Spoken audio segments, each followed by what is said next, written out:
வணக்கம் அனைவருக்கும். நான் உங்கள் ஜோதிடர் செல்வம். இதுவரைக்கும் நம்ம ராசிகளை பற்றி, பாவங்களை பற்றி, கிரகங்களை பற்றி இதெல்லாம் எப்படி ஆய்வு பண்ணுறது, நல்லா இருக்குதா நல்லா இல்லையா அப்படின்னு எப்படி கண்டுபிடிக்கிறது அப்படிங்கிறதெல்லாம் பார்த்தோம். பார்க்கல அப்படின்னா இதுக்கு முன்னாடி இருக்கிற வீடியோக்கெல்லாம் பார்த்துட்டு வாங்க. கண்டிப்பாக உங்களுக்கு ஒரு நல்ல புரிதல் கிடைக்கும்.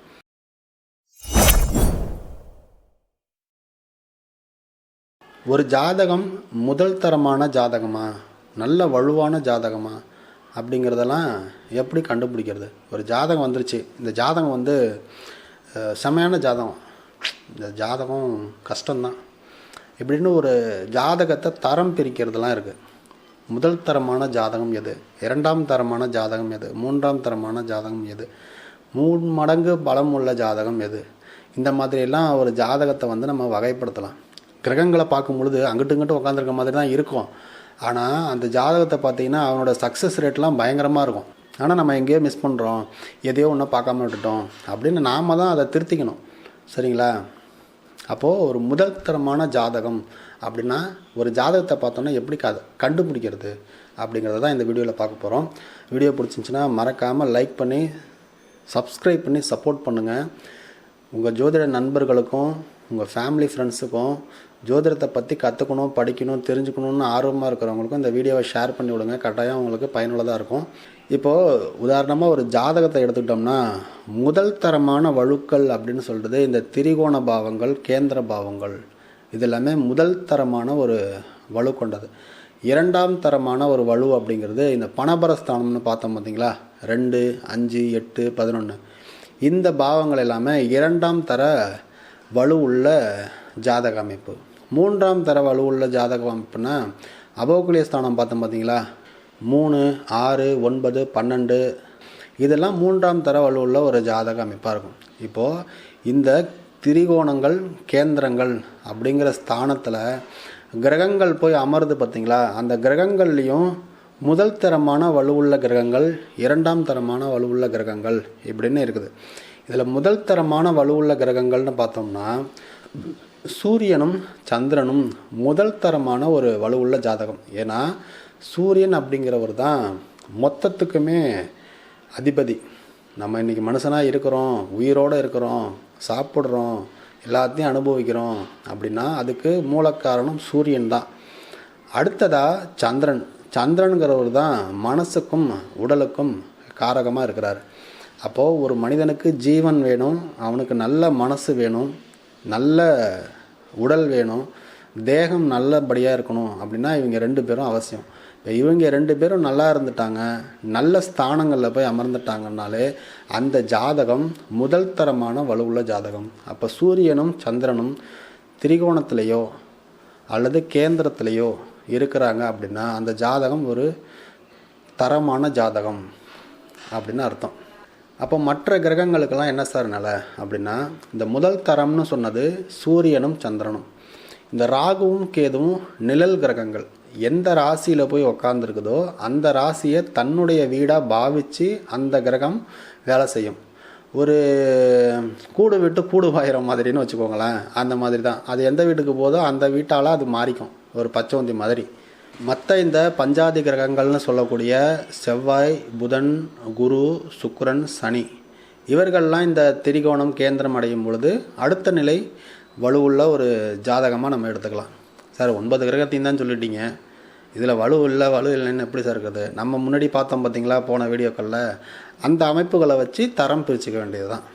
9 கிரகத்துக்கும் நன்மையும் இருக்குது, தீமையும் இருக்குது. நன்மை மட்டுமே இருக்கிற கிரகமும் இல்லை, தீமை மட்டுமே இருக்கிற கிரகமும் இல்லை. ஒவ்வொரு கிரகமும் நன்மையும் தீமையும் கலந்தது தான். ஒவ்வொரு பாவமும் நன்மையும் தீமையும் கலந்தது தான். நாம் அதில் எதை அனுபவிக்க போகிறோம், நம்ம ஜாதக அமைப்பு எப்படி இருக்குது அப்படிங்கிறத கண்டுபிடிக்கிறதுக்கு தான் இந்த வழிமுறைகள் எல்லாமே. அதை வச்சு நம்ம ஓகே பரவாயில்ல அப்படிங்கிற ஒரு கண்டிஷன்ஸுக்கு நாம் நம்மளை தேர்த்திக்கிறதுக்கான செயல்பாட்டு வழிமுறைகள் தான் இது எல்லாமே. அப்போ ஒரு ஜாதகம் வலுவுள்ள ஜாதகமா அப்படின்னு நம்ம இதை பார்த்து தெரிஞ்சுக்க முடியுது.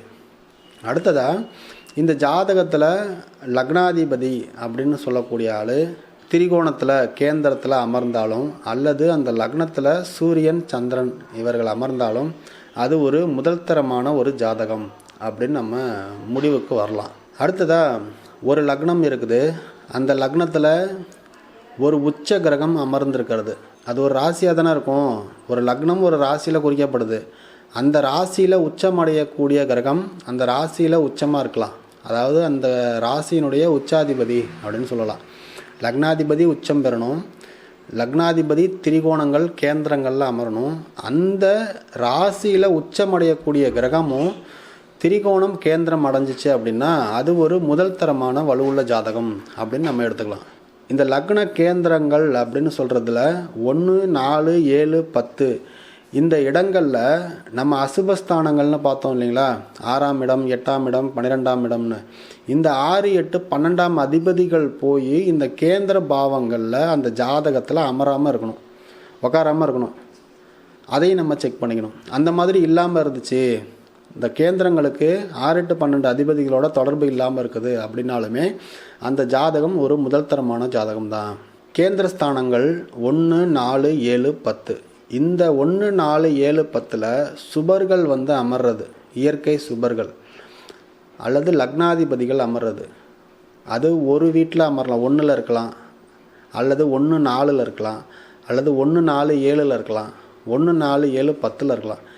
இப்படி 4 கேந்திரங்கள்லேயுமே கிரகங்கள் அமர்ந்துருச்சு அப்படின்னால் அந்த ஜாதகம் மிக உயர்ந்த ஜாதகம், நல்ல முதல் தர வலு உள்ள ஜாதகம் அப்படின்னு அர்த்தம்.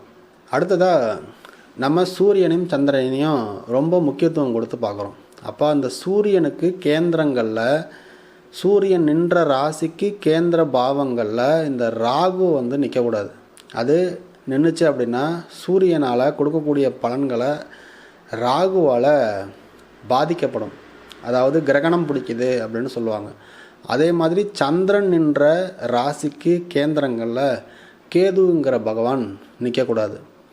அவர் நின்றார் அப்படின்னா இந்த சித்த பிரம்மைகள் பிடிச்சவங்க, அந்த மாதிரி மனநிலை சரியில்லாமல் இருக்கிறவங்களுக்கெல்லாம் இந்த பிரச்சனைகள் வரும். சந்திரனுக்கு கேந்திரத்தில் கேது பகவான் இருக்கும்போது. அப்போது சூரியனுக்கு கேந்திரத்தில் ராகுவும் சந்திரனுக்கு கேந்திரத்தில் கேதுவும் இருக்கக்கூடாது. அந்த மாதிரி இருக்கிற ஜாதகங்கள் நல்ல வலுவுள்ள ஜாதகங்கள். ரொம்ப முக்கியமாக சூரியனோ அல்லது சந்திரனோ அந்த ஜாதகத்தில் நீச்சம் அடையாமல் இருக்கணும். 2 பேரும் நீச்சம் அடைஞ்சிட்டாங்க, இல்லாத 2 பேரில் யாராவது ஒருத்தங்க நீச்சம் அடைஞ்சிருக்காங்க அப்படின்னாலுமே அந்த ஜாதகர் ரொம்ப கஷ்டப்படுற ஒரு ஆளாக தான் இருப்பார். ஒரு பலன்களை அனுபவிக்கிறதுல ரொம்ப சிரமப்படுறவராக இருப்பார். அதனால் சூரியன் சந்திரன் நீச்சமாகாத ஜாதகங்கள் ஒரு நல்ல ஜாதகங்கள் தான். லாஸ்ட் பட் நாட் லீஸ்ட்டுங்கிற மாதிரி நம்ம எல்லாத்தையும் பார்த்துட்டோம், மண்டை மேலே இருக்கிற கொண்டையை மறந்துட்டோமேடா அப்படிங்கிற மாதிரி ஒவ்வொரு லக்னத்துக்கும் லக்னாதிபதி பலமாக இருக்கணும்.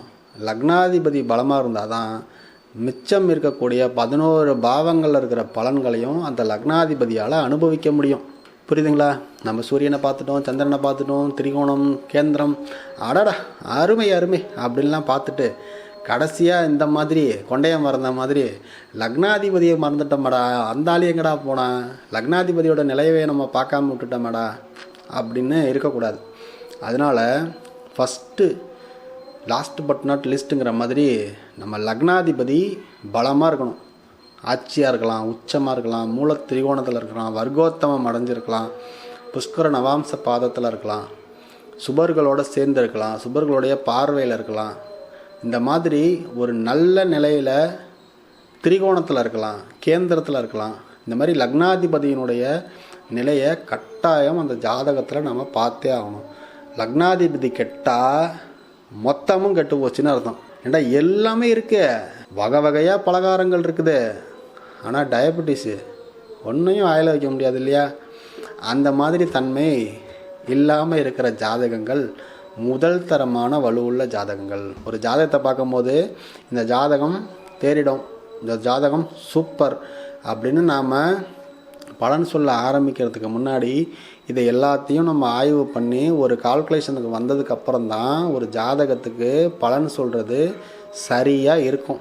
ஓகே, வீடியோ பிடிச்சிருந்துச்சுன்னா மறக்காமல் லைக்கை போட்டுருங்க, ஷேரை பண்ணிவிடுங்க, சப்ஸ்கிரைப் பண்ணி சப்போர்ட் பண்ணிவிடுங்க. அடுத்த வீடியோவில் சந்திக்கலாம். நன்றி, வணக்கம், பை.